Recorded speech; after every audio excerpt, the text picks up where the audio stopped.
and is now the corporate campus Look at here, of Bobby. Under Armour. Under Armour is a Maryland-based company founded in 1996 by University of Maryland football player Kevin Plank, who also developed the original fabric for his shirts. He started with a small business loan in the late 1980s and now early 20th century.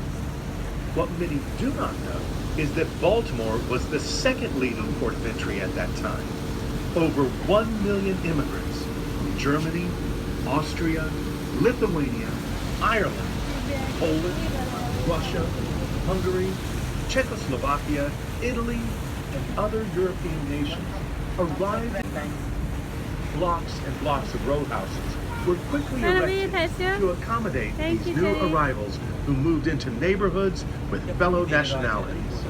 Thus, Baltimore became a city with many ethnic neighborhoods and cultures, which it remains today. Back on our right is a community known as Locust Point. The large, tall structure with the modern glass facade is the old Baltimore and Ohio grain terminal. Constructed in 1923, it was the biggest and fastest grain elevator in the world. It has been rehabbed, and today the 24-story tower houses luxury condominiums and is called Silent Point. Again, respecting its industrial heritage.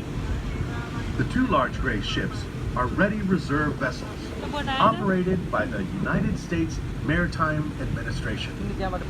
They are civilian crewed with a skeleton crew on board to maintain operational readiness. Their mission is primarily humanitarian. Salt. Baltimore is the largest importer of rock salt in the Mid-Atlantic region. Comes from as far away as Chile and Mexico. Of course, rock salt's used in the wintertime to treat the roads when there's snow and ice. Over here to the right, between these two long buildings, this is a state storage facility for rock salt.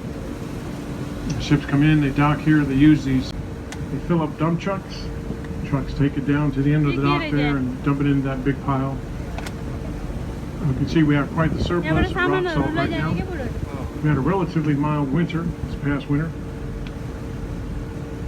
That's why there's so much left over. So we have a lot of ships that come into the Port of Baltimore. They dock and undock different parts of the port depending on the type of cargo that's involved. To move these ships around, we get them where they need to be. We need a lot of tugboats. One of the tugboat companies. These two vessels tied up to the dock here, these are docking tugboats. So they're used for positioning the ships, getting them into the dock, getting them tied up. The tugboat you saw back at Domino Sugar, that's an ocean-going tugboat, that's taller. I primarily use those for pushing and pulling barges. They have to be tall, especially if they're pushing a barge, so that the captain can see over the bow of the barge that he's pushing. Another type of cargo here in Baltimore, automobiles. You may not see it yet, but we get further.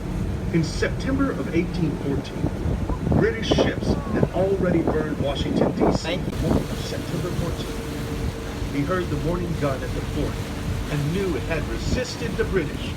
And he saw British ships sailing out of the river.